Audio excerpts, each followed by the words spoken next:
Raindrops keep falling on my head. And just like the guy who's feeling Samsung framleiðir vatnseld snjalltæki fyrir þig og þína sem þola íslenskt veðurfar. Kynntu þér málið á samsungmobile.is.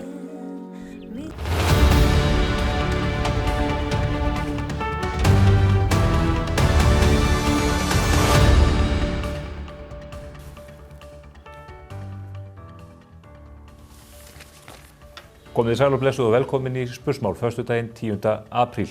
Ríkisstjórnin boðaði til blaðamannafundar í morgun til að kynna atvinnustefnu til næstu 10 ára en einnig bráðaaðgerðir til að vinna bug á verðbólgunni sem hefur verið að gera okkur lífið leitt síðustu mánuði.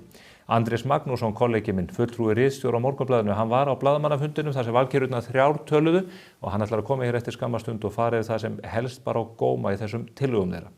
Ríkisstjórnin hefur auðvitað farið mikinn síðan hún tók við 21. desember 2024 og hefur þar ekki síst borið á miklum skattahækkunum. Það sáum við í fjárlagafrumvarpinu fyrir árið 2026 og þá héldum menn kannski að nóg væri komið. En strax í janúar fóru menn að heyra af frekari tillögum í þessum efnum. Mér langar til að rifja upp vegna þess að við viljum halda stjórnmálamönnum við efnið og þannig að þeir standi við orð sín ummæli sem að Þorgerður Katrín Gunnarsdóttir utanríkisráðherra lét falla þegar að ríkisstjórnin var kynnt og stefnuskrá hennar. Sjáið þið þetta. Við ætlum ekki að hækka tekjuskatta á fólk, við ætlum ekki að hækka skatta á lögaðila, við ætlum ekki að hækka fjármagnstekjuskatta og við ætlum ekki að hækka virðisaukaskatta á ferðaþjónustu. Svo mörg voru þau orð utanríkisráðherrans. Þau hafa ekki staðins tímans tönn. Það sáum við í fjárlagavinnunni á síðasta ári og líka í yfirlýsingum á nýju ári. Þann 30. janúar síðastliðinn kom Daði Már Kristófersson, fjármálaráðherra í viðtali í Morgunblaðinu og sagðist ekki sjá fyrir sér frekari skattahækkanir á fólk og fyrirtæki. Örfáum vikum síðar kynnti hann nýja ríkisfjármálaáætlun og þar kennir ýmissa grasa en meðal annars að finna þar stórtækar áætlanir aukna skattheimtu á baðlón, á bankana, vitagjald og sitthvað fleira. Við veitum ekki nákvæmlega hver bankaskatturinn á að vera þó Þórður Snær Júlíusson, einn af forsprókkum Samfylkingarinnar, hafi lekið í að það stefndi í það að þetta yrðu 6 milljarðar á ári. Fjármálaeftirlitið og Kauphöllin þurfti að bregðast við enda voru þetta innherja upplýsingar að öllum líkindum. En þetta eftir að koma betur í ljós. Þetta vont mál vegna þess að stjórnvöldin í landinu verða sína ákveðin fyrirsjáanleika gagnvart fólki og fyrirtækjum en þarna dregið í og úr og hlutum snúið á hvolf í einni svipan. Og þá rifjast upp ummæli sem að núverandi forsætisráðherra lét falla í viðtali rétt fyrir kosningarnar 2024. Þau eru þessi. Það bannað að plata. Það bannað að plata í þessu starfi. Þetta allt mjög áhugavert. Verst af öllu þetta fólk skuli ekki mæta hér og standa fyrir máli sínum. Það ekki síst vont í ljósi þess á sama tíma eru þau að reyna að veikja almenna og sjálfstæða fjölmiðla sem að reyna að halda uppi aðhaldi gagnvart stjórnvöldum í landinu. Þau virðast trúa því að það sé best að hafa aðeins eina fréttastofu, ríkisfréttastofuna sem að þau geta stýrt, bæði með fjárveitingum og með því að skipa rétta aðila í stjórn stofnunarinnar. Við ætlum hér innan skams að ræða málefni ríkisstjórnarinnar við Andrés Magnússon, en eftir það komið það til mín Sævar Helgi Bragason, Stjörnusævar og Herbert Guðmundsson, tónlistarmaður. Þeir ætla að ræða fréttir úr ýmsum áttum, allt frá Bæjarbíó í Hafnarfirði út í algeiminn. Að því loknu kemur svo Jón Baldvin Hannibalsson, fyrrverandi utanríkisráðherra og sendiherra, hann ætlar að ræða við mig Evrópusambandið og alþjóðamálin. Áður en að þessu öllu kemur, ætlar hins vegar Ásthildur Hannesdóttir kollegi minn að fara yfir það hvernig pólitíkin blasir við okkur á samfélagsmiðlum. Fylgist þið með því. Stjórnmálafólki okkar tók páskana alla leið og ekkert nema leifar af þeim að finna á samfélagsmiðlunum þessa mundir. Sko leifar af páskunum, ekki stjórnmálafólkinu. Jesús, þetta hefði nú verið hægt að miskilja. Já, heyrðu, þetta fólk náttúrulega bara ennþá flest eitthvað að spóka í páskafríi því að næsti þingfundur ekki fyrr en á mánudaginn, sko. Já, ég veit, þessu lífi ekkert eðlilega misskipt, ha? En jæja, við skulum bara sleikja sárin og láta okkur hafa það að lifa þeirra páska hér og nú. Við skulum fara yfir þetta, let's go! Það alltaf verið að tala að ég tali eitthvað hratt, en það ekki ég sem að tala hratt, það bara þið að heyra hægt. Þið verðið bara að hlusta vel. Jæja, höldum áfram. Það var alltaf ekkert eðlilega viðeigandi að börnin hans Loga Einars, Hrefna og Úlfur hafi bara startað páskaháttíðinni með þessu snjókalla listaverki. Sjáu þetta? Snjó Jesú krossfestur. Jesús! Nei, ég meina, já, þetta Jesús. Já, litlu hæfileika búndin þessi börn, bara alveg eins og pabbi sinn, í Jesú nafni, amen, sko. Oddfríður dómsmálaráðherra naut páskana til hins ítrasta með Símoni, kisoni sinni, vinkonum og dætrum og fjölskyldu og ég veit ekki hvað og hvað. Góðu matur og gott fólk, hún þarf bara ekkert meira, sko. En það sem gerðist þetta rétt fyrir páska, ég veit ekki, hún misti allavega mjög góðan mann úr sínum röðum rétt fyrir páska. Jakob Birgisson, aðstofamaður hennar, eða ekki lengur. Hann ákvað bara allt í einu að ganga burt og einbeita sér að gríninu. Í alvörunni, hvort á maður að hlæja eða gráta? Ég held ég ætla að gráta. Fjallahalla varði páskafrína miklu leyti í útiveru með stórfjölskyldunni.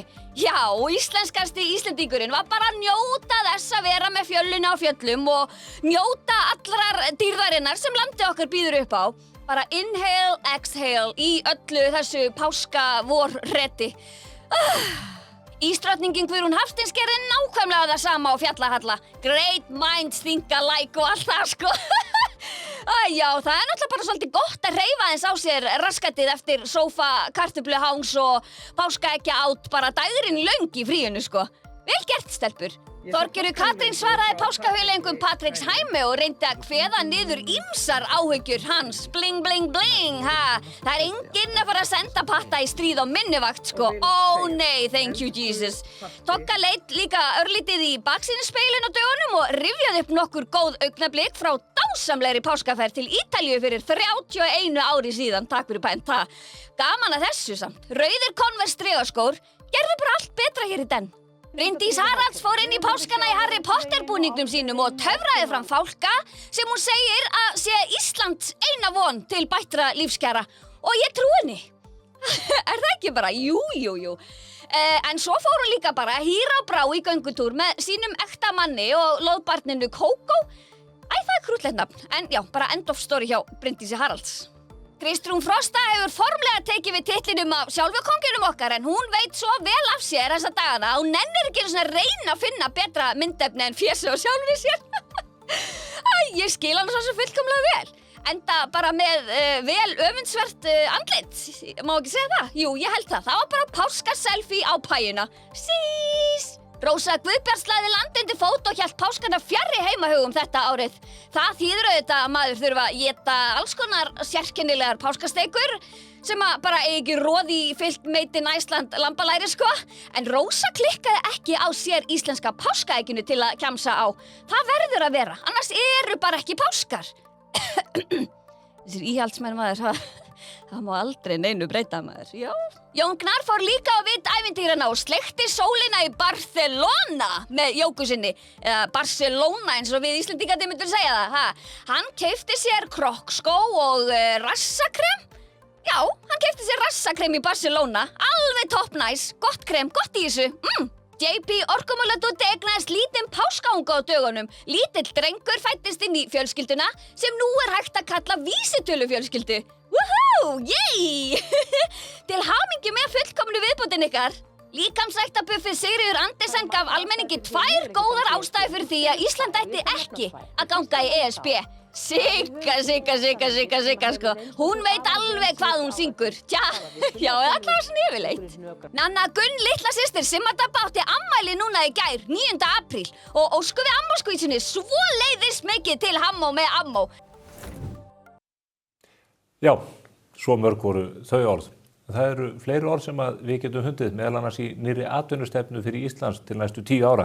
Andrés Magnússon, kollegi minn, er kominn hingað. Hann var niður á Hverfisgötu, þess að ríkisstjórnin var að kynna tillögur sínar og ég ætla að ræða hérna við hann næstu mínúturnar þessa atvinnustefnu, en ekki síður nýja bráða áætlun til þess að reyna að bregðast við verðbólgunni sem hefur reynst þrálát og miklu meiri heldur en stjórnvöld þorðu að vona. Blessaður og sæll. Heill og sæll. Þú varst þarna niður frá. Þetta er það tvöfaldur blaðamannafundur? Já, það má nú segja. Hérna, það hefur staðið lengi til að kynna þessa atvinnustefnu og mikil vinna sem er búið að leggja hana í samstarfi við atvinnulífið og verkalýðshreyfingu og svo framvegis. En það fór svona minna fyrir henni en ella vegna þess að aðalfréttin, hún fólst í þessum bráðabirgðaaðgerðum sem á að gera núna 1. maí til þess að stemma stigu við verðbólgu en aðalega til þess að lína þær þjáningar sem að landsmenn eru búin að vera að finna við bensíndælurnar undanfarnar vikur. Þau boðuðu að það yrðu mögulega einhverjar ef til vill aðgerðir eftir páska, nú eru þær komnar fram. Forsætisráðherrann hafði reynda sagt á þeim tímapunkti að það væri nú bara svo mikið sem ríkisstjórnin gæti gert. Nú liggur þetta fyrir, þetta eru 3 tillögur. Sko, ég held að þær aðgerðir sem menn voru að vænast eftir páska, þetta sé ekki þær. Þetta er sem sagt tímabundin aðgerð til þess að, eins og ég sagði, lina þjáninguna við dæluna, en menn voru að vænast kannski þess að það kæmi eitthvað meira einmitt samráð við atvinnulífið víðtækari efnahagsaðgerðir og menn ekkert endilega að tala að það eigi verið eitthvað kjara inngrip ríkisstjórnarinnar, heldur mögulega eitthvað annað. Þegar að við spurðum það hvort að við getum séð eitthvað eins og að þeir eru hreyft í vinnumarkaðsmódelinu eða spurðist fyrir það sem kom fram hjá Seðlabankastjóra bara í gær það að það yrði að gera eitthvað og hann benti sérstaklega á vísitölubindingu í hagkerfinu. Það tóku því víðs fjarri að eitthvað slíkt væri á dögum og Inga Sæland með þess að bara frekar reið við þegar að sko það var bara nefnt orðið vísitala. Já. Þannig að menn eru kannski að bíða eftir einhverju aðeins meiru. Það breytir ekki hinu að þessi tiltekna aðgerð að lækka virðisauka á eldsneyti á bíla skiptir heilmiklu máli. Nú 10. apríl. Þessar aðgerðir að taka gildi 1. maí. Já. Þangað til ýmislegt gerast, Hormúsund er að opnast og lokast, við vitum ekki hvernig það er, þannig að næstu 20 dagana reyna þá bifreiðaeigendur sem enn eru á jarðefnaeldsneyti að halda í sér því að lækkunin kemur til þarna á sjálfan verkefnisdaginn. Ég var að skoða þessar tölur, 15.000 króna bensínreikningur, hann lækkar 1.500 krónur cirka bát, rétt ríflega það. Þetta gæti haft, ef mér reiknast rétt til, svona 0,3% áhrif á vísitölu neysluverðs. Sko, það munar strax minna, þannig að það er nú eitthvað. Við skulum alveg gefa þeim kredit sko, fyrir það. Já. En það er líka eins og Kristrún, hún benti á, hún sagði sko verðbólga, hún snýst ekki bara einhverja hagtölur, krónur og aura, hún snýst líka hugarfar. Og verðbólguvæntingar, þegar að fólk telur að verð muni hækka, þá fara aðrir að staða að hækka sitt verð og þetta er alveg rétt hjá henni. Þannig að þessi aðgerð ríkisstjórnarinnar til þess að reyna að slá á verðbólguvæntingar, hún er góð smakleg, hvort hún dugir hins vegar, önnur saga. Þau ætla á sama tíma að vakta verðlagi, þau eru bæði að beita samkeppniseftirlitinu og alþjóðasambandinu fyrir sig, þau eru með svipun á atvinnulífinu og segja við erum að fylgjast með hvað er að gera. Já, kannski, sko, þarna voru lagðar fram tillögur í 3 liðum. Eins og það var eitthvað rosalega mikið mál. Það er bara ein tillaga þarna og það er það að lækka vaskinn á bensinni þetta stutta skeið. Hitt er meira og minna bara til þess að segja eitthvað. Sko, þetta er einmitt bráðaaðgerðir en mig rak í rogastans þegar ég sá að eina bráðaaðgerðun sé fjölgun hleðslustöða. Hvernig á það að slá á verðbólgu? Rafbílaeigendur munu áfram þurfa að rafmagna bílana sína og bensínbílaeigendur bensín. Þú breytir ekki bensínbíl í rafbíl með því að fjölga hleðslustöðum. Nei, og það er líka, ég meina, þær töluðu það að þetta væri eitthvað svona rosalegt mál til þess að létta þrýsting og eitthvað og ferðamenn hefur að kalla eftir því að það var að loka hringnum hvað þetta varðaði og svo framvegis. En það eru að tala að það veri heilar 500 milljónir settar í það að fjölga hleðslustöðum sem er ekki mikill peningur. Síðan kemur þetta í ljós að þetta eru nú bara 200 sem eru að hækka sko, því að það eru að tala 300 sem var áður gert ráð fyrir í þetta sama. Þannig að þetta er kosmetík, þetta skiptir ekki öllu máli eða bara kannski engu máli. Þannig að þetta er í raun og veru ein tillaga til bráðaaðgerða. En það er svolítið feit tillaga, sko. Já, hún er það. Segjum sér svo að verðbólgan haldist óbreytt núna í aprílmánuði. 5,2%, farin niður í 4,9% þá með þessar aðgerð ef allt annað helst óbreytt. Menn eru ennþá yfir 4,7% mörkunum sem að menn eru að horfa til varðandi endurskoðun kjarasamninga í 1. september og enn frekar yfir 4,4% markinu sem að þessi hlaupandi 6 mánaða mæling er að hluta til við með líka. Jú, sko, það verður örugglega fróðlegt að spyrjast fyrir það svona núna eftir og þegar ríkið fyrir að setjast í kringum þetta. Hvað kom til? Vegna þess að það er ekkert langt síðan að við höfum verið að ganga ráðherra það ætli ekki að gera eitthvað, þurfum ekki að gera eitthvað núna og svo framvegis. Og því var allir til hliðar á þarna einunni, við bara planið heldur og við ætlum að halda áfram. Þannig að eitthvað hefur gerst ekki bara í hugafæri landsmanna, heldur líka í hugafæri ríkisstjórnarinnar. til þess að þær koma þarna inn á þennan fund með þessa tillögu og allt í einu þá, þú veist, þarf að gera eitthvað hér og nú og Guð láti gott að vita. Það er hins vegar annað sem að maður velti fyrir sér að þegar það er að kynna þessar aðgerðir þá koma nýjir orðaleppar. Þú manst eftir hvað átt að gerast síðasta haust, sko, verðmætasköpunarhaustið, já. Já, og núna heyrðu við allt í einu, verðlækkana sumar, sko, það er nú eitthvað þess að hlakka til. Og svo hefði frábæra nýyrði hleðslugat. Þau ætla að loka hleðslugatinu. Já, já. Hvað sem það nú þýðir, sko, og bara... Hvað er það gat að finna? Ég meina að þú getur bara tróðið upp í þitt hleðslugat, sko, en ég spáði reyndar, sko, að grínista þjóðurnar eftir að leika sér svolítið að þessu orðfæri. Hleðslugati. Og ég held að það sé góður álíking til ríkisstjórnarinnar að þegar hún er að búa til einhverja svona væntingar í kringun einhver nýju frábær orð, að þið hugsið það aðeins. Það eru 17 dagar síðan að fjármálaráðherra lýsti yfir að það stæði ekki til þess að lækka virðisaukaskattinn á eldsneytið. Við erum að sjá stjórnvöld innan Evrópusambandsins burðast með þetta sama vandamál á Spáni, í Pólland og víðar. Evrópusambandið slagar á puttan á þeim og segir þið megið ekki lækka skattinn. Þannig að stjórnvöldin sem ætla að koma okkur inn í Evrópusambandið núna, þau eru að beita aðgerðum sem að við værum ófærum að gera ef við værum þar inni. Algjörlega, og ég get sagt það að ég ræddi þetta nú við 2 kollega hérna á öðrum miðlum sem að vorum að tala um það, heyrðu, við fengum allt og fáar spurningar, allt og stuttan tíma til að spyrja út úr. En þetta var eitt af því sem að menn voru að velta fyrir sér. Að þessar aðgerðir sem eru boðaðar í atvinnustefnunni, sem að ég held að séu flestar frekar óumdeildar og fólk getur bara vel tekið, sem og þessi aðgerð varðandi eldsneyti núna, væri eitthvað að þessu hægt ef Ísland væri komið inn í Evrópusambandið. Eitthvað sjálfsagt en ekki nærði allt. Við höfum eftir að krífa það betur, þetta er þetta meira plagg og þú ert nýkomin á fundinum rétt svona með flautirnar ofan að þessu. Hvað sýnist þér helst í þessu? Ég sé að það er minnst á ferðaþjónustuna sem gleymdist í fyrstu drögum í haust. Já, sko, eins og ég segi, almennt séð er þetta ágætt og við raun og verum að segja margt í þessu er þannig að ef það væri ekki, það væri fréttaefni. Reyndar athyglisvert að þetta var kynnt sem þetta var í fyrsta sinn í Íslandssögunni sem að atvinnustefna hefði verið kynnt af hálfu stjórnvalda. Það er nú reyndar misminni vegna þess að Jóhannustjórnina, hún kynnti atvinnustefnu 2020 eins og mann kannski muna árið 2010. Það varði ekkert mikið úr henni. Það er ýmislegt sem tónar saman í áætlunum þá sem að rættist nú bara svo og svo. Og þessu, en þó það er eitt grundvallamunur í þessu plaggi að þá er mikil áhersla lögð einmitt á það að auka framleiðni, að nýta auðlindir landsins og orku, þar kveður við allt annað tón. Þannig að ég held að það megi alveg vera bjartsýnn að þetta plagg reynist ágætlega, en það mun alltaf velta því hvar liggja dítilinn, eins og sagt er. Og af því að þessi ríkisstjórn guðmaði nú að því að hún væri verkstjórn hérna í upphafi. Það er, held ég, ágætt verkstjórn á þessu að því liti til að það er aðgerðir sem að þarna eru settar niður á blað, að það eru settar á ráðuneyti. Þannig að það eru tiltekna ráðuneyti sem að sinna tilteknum verkefnum. Við getum þá rukkað viðkomandi ráðherra ef það er eitthvað að klikka.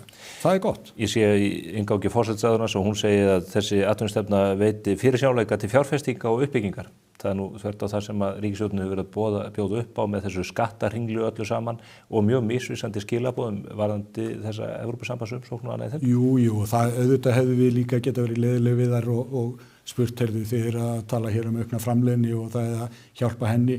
Eru auknar álögur á útflutningsgreinar vel til þess fallnar, Það er alls konar svona og þetta er kannski helsti vandi ríkisstjórnarinnar í hnoðsku til þessa hefur verið að valkyrjurnar hafa sett fram alls konar markmið og haldið því fram að það sé plan, en það er ekki plan, það er bara markmið.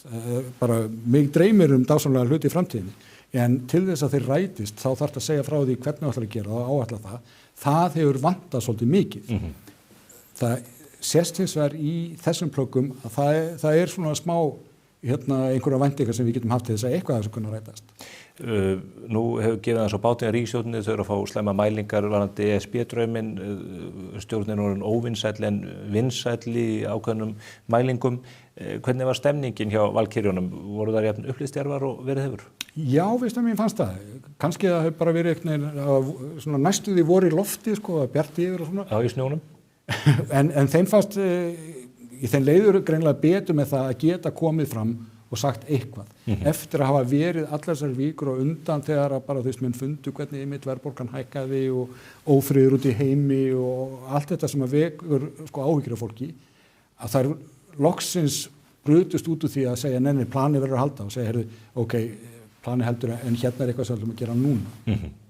Andrés Magnússon, pólitíkin nemur í staðar, við erum að fara að kynna í blaðinu á morgun fyrir ætlanir okkar pólitíska umfjöllun sveitarstjórnarkosningarnar. Það eru spennandi vikur framöndan. Já, bara stórkostlega spennandi vegna þess að við erum náttúrulega að sigla núna inn í þetta sveitarstjórna sísón og nóg að gera og þú er nú reyndar alveg eins og útspýtt hundskinn í nánast hverri sókn landsins að tala við fólk. Þannig að það verður engin breyting á?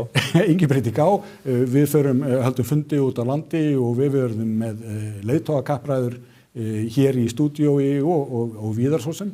Þannig að það er nóg að gera í því. En á sama tíma þá eru náttúrulega þessi Evrópumál að þau eru öll komin af stað. Svo svælast fyrir að blandast inn í þetta öll öldur? Já, það er óhjákvæmlega munu blandast einhver hluti inn í en við líka þurfum að breyta eins og með okkar plönum til þess sem þetta ræða það því að bráðum bara er komið sumar og við vitum alveg hvað gerist þá. Fólk fer út á land, það fer út í lönd og jafnvel þeir sem eru heima að rækta garðinn sinn, þeir hafa bara margt betra við tíman að gera en að velta fyrir sér einhverjum stefnumálum Evrópusambandsins. Algjörlega ósammála því reyndar, en þetta eru sannlega spennandi tímar. Hvetjum fólk til að fylgjast með í blaðinu í fyrramálið og svo allra næstu dögum. Algjörlega. Við ætlum hins vegar að halda ferð okkar áfram. Við ætlum að ræða hér núna við góða gesti, Sævar Helga Bragason, Stjörnusævar og Herbert Guðmundsson, tónlistamann. Þeir ætla að fara hér yfir áhugaverðar fréttir. Nýr og alrafmagnaður Kia EV5. Engar hindranir. Komdu og reynsluaktu. Askja. Samsung kynnir nýjan Galaxy S26 Ultra. Meira frelsi, meira næði. Can you do this? Kynntuð málið á samsungmobile.is.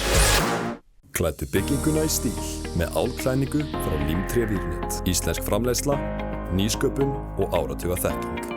Kynntuðu möguleikana á limtrevírnet.is. Skaðabætur, miskabætur, sárabætur, sjúkrabætur, slísabætur, uslabætur, þjáningabætur. Bótaréttur.is 520 51 00. Vantar þig bílavarahluti? Á Polsen.is finnur þú bílavarahlutina út frá bílnúmeri. Velur viðeigandi varahluti og pantar. Við sendum all land. Polsen.is. Fever Tree. If 3/4 of your drink is a mixer, mix with the best. Hér hjá A4 húsgögnum bjóðum við upp á fjölbreytt úrval skrifborðsstóla við allra hæfi. Endilega kíktu til okkar í heimsókn við Skeifuna 17 ef þið vantar frekari upplýsingar.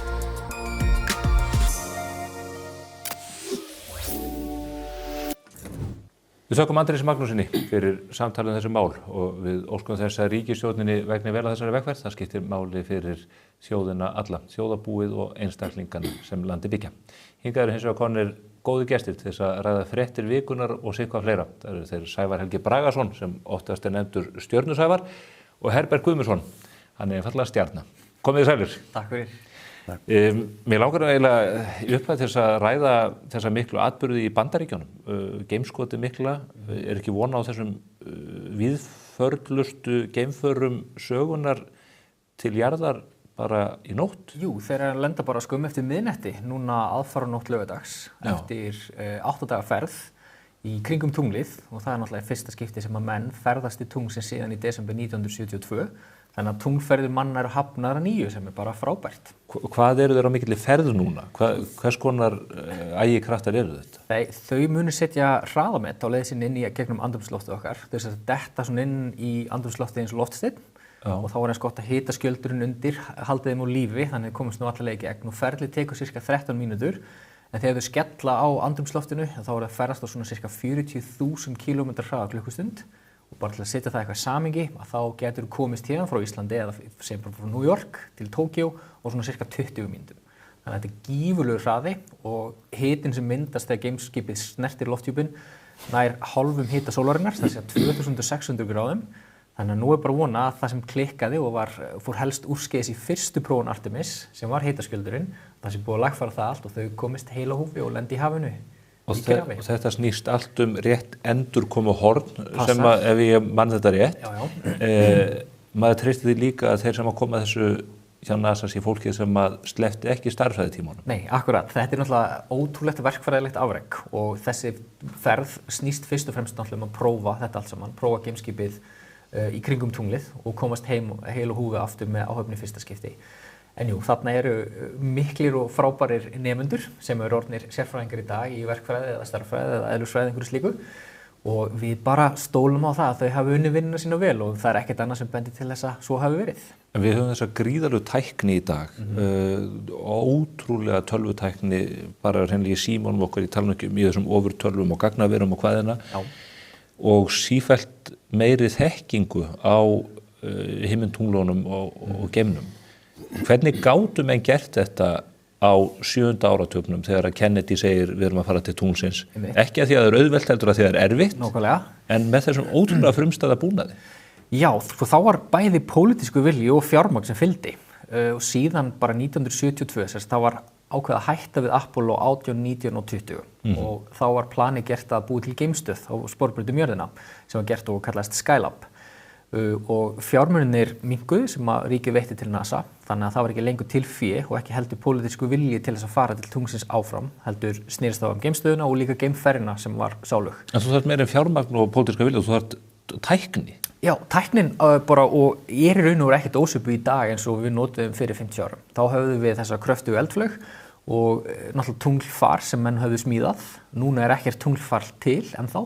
En það í smíðum hjá bæði Blue Origin og SpaceX. Þannig að í raun og veru vandamáli að komast til tunglsins bara nógu stór og kröftug eldflaug. Hún hefur bara ekki verið til í hartnær 50 ár. Fyrir núna. Herbert, mennstu á tunglið þarna 69. Hvar varst þú þegar það gerðist, manstu það? Já, bara inn í Laugarneshverfi. Bara byrja í bransanum og æfi í bílskúr bara í hljómsveitinni Raflost. Sem unglingur? Já. Það var bara yndislegt sko. Manstu þetta vel þennan tíma þegar menn að stíga á tunglið? Já, þetta var sakafréttir sko. Og ég gleymi aldrei deginu sem að John F. Kennedy var skotinn sko. Þú manst það líka? Já, maður. 63? Já, ég gleymi því aldrei sko. Nei. En svo náttúrulega eru þessar efasemdir sem eru búin að vera að koma upp í dag. Hvort að þetta hafi allt verið sett á svið. Og það bent á alls konar eitthvað stíi sem datt í mynd þarna og fáninn. Já, og fáninn og svo þegar hún fór upp flaugin sko eða geimskipið þá hver var með þá kameru, skilurðu? Já, þú sýndi það.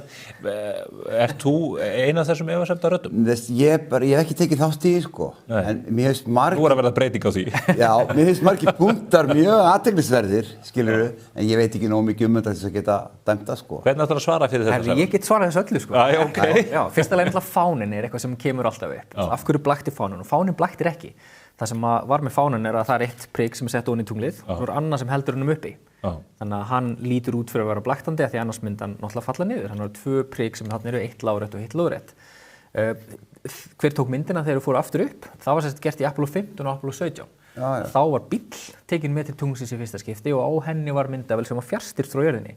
Þannig að það var einn mjög stressaður stjórnandi myndavélarinnar í Houston að bíða eftir niðurtalningunni og hann þurfti að setja skilaboðun af stað örlítið áður til þess að geta fylgt eftir og gera ráð fyrir seinkuninni á skilaboðunum frá jörðinni til tunglsins. Þannig að hann var hérna svitnandi og svo klikkaði það, en það hefnaðist í Apollo 17 hins vegar. Var þetta Land Rover bíllinn? Já, svona næstu því sko. Hann var reyndar rafbíll, hann var fyrsti bíllinn sem var ekki á tunglinu var rafmagnsbíll og hann var með svolítið öðruvísi dekkjum af því það gengur náttúrulega ekki að hafa einhvers konar loftdekk á tunglinu, heldur voru þau svona úr áli, opin og það klikkaði eitt og annað og svona, já. Erum við búin að kveða niður efasemda raddirnar sem að berðust innan með þér? Það er aldrei að vita. Er það ekki? Jú. En hvenær munum við sjá menn aftur fara á tunglið? Menn hafa verið að tala 2028. Við höfum heyrt efasemda raddir það meðan hann sér heima frá íslenskum sérfræðingum sem hafa starfið á NASA. Einmitt. Sko það alltaf verið að breyta þessum áætlunum hjá NASA og nýji forstöðumaðurinn hann breytti áætlunum núna og gerði fólki kleift að fara í þessa fyrstu för en ef plönin ná fram að ganga þá gert ráð fyrir að prófa tunglendingarförin á sporbrautum jörðina á næsta ári og svo þá 2028 að lenda mönnum í fyrsta skipti með þá öðru hvort þessar tunglendingar fara frá SpaceX eða Blue Origin. En hvort þau plön standist, þá verður bara komið í ljós, það fer eftir hvernig heimkominni kvöld gengur og líka hvernig smíði tunglendingar farin að tekst.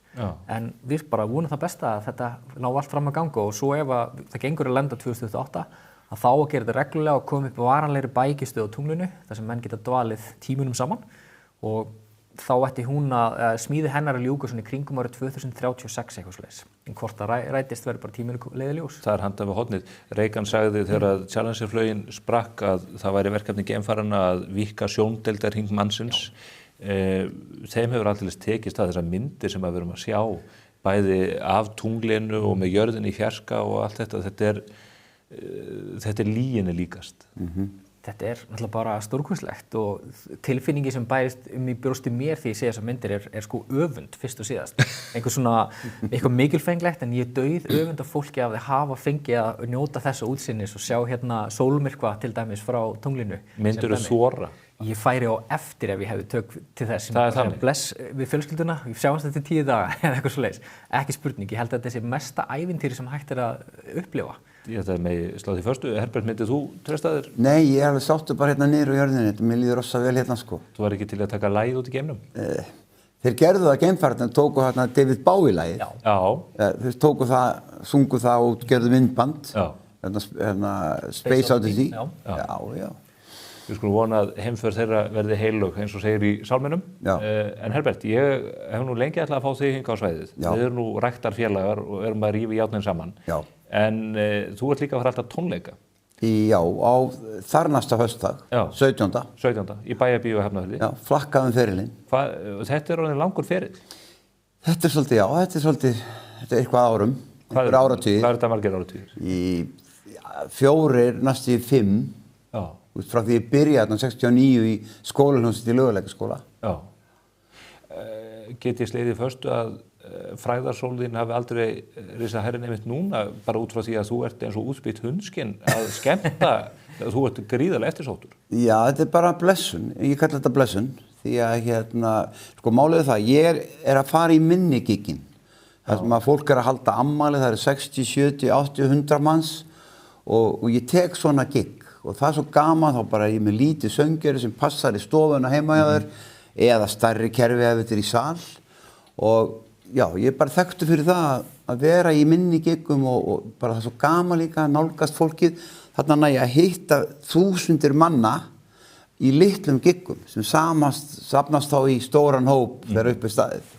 Ég hef verið viðstaddur kvöldverð á Nordica hótelinu á 100 manns. Já. Þú mættir þar snemma kvölds og þú gerir allt vitlaust og það var eiginlega bara allur vindur úr mannskapnum eftir þetta. Við náðum okkur ekkert á strik þegar þú varst farin. Já, takk fyrir það, gott að heyra þetta. Það snýst að tímasetja þetta rétt. Já, þetta er eins og ég segi. Mín gæfi er að eiga lög, þetta nokkur lög sem bara setja allt í gang. Já.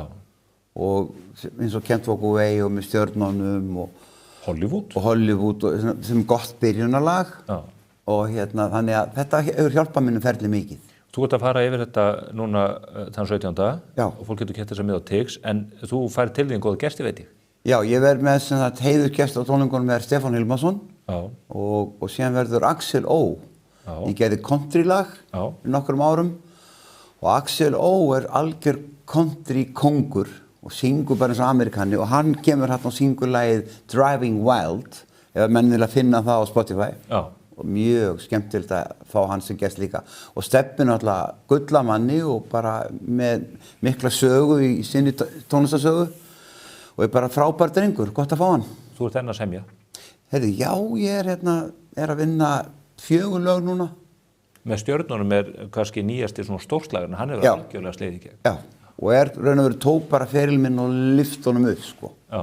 Sem gerði það að verkum að við feðga vorum í 21 árs afmæli núna í síðustu viku að skemmta. Já. Og það er líka svo mikið blessun að ná til unga fólksins. Ólíkra aldurshópa. Já. Síðan var ég í gær, þá var ég kallaður í 90 ára afmæli konu. Já. Og beðin að taka 3 lög. Og hún bara heimtaði það að börnin sín gæfu sér mig í afmælisgjöf. Já. Og þú hefur orðið við því, að sjálfsögðu. Já. Þá langar mig til að færa talið að fréttum sem bárust í gær, Björgvin Halldórsson allur, mikill kóngur á tónlistarsviðinu, ferill sem sparar hálfa öld og þetta eru lög sem allir þekkja eins og þínir helstu slagarar. Björgvin maður sem þið þekktuð?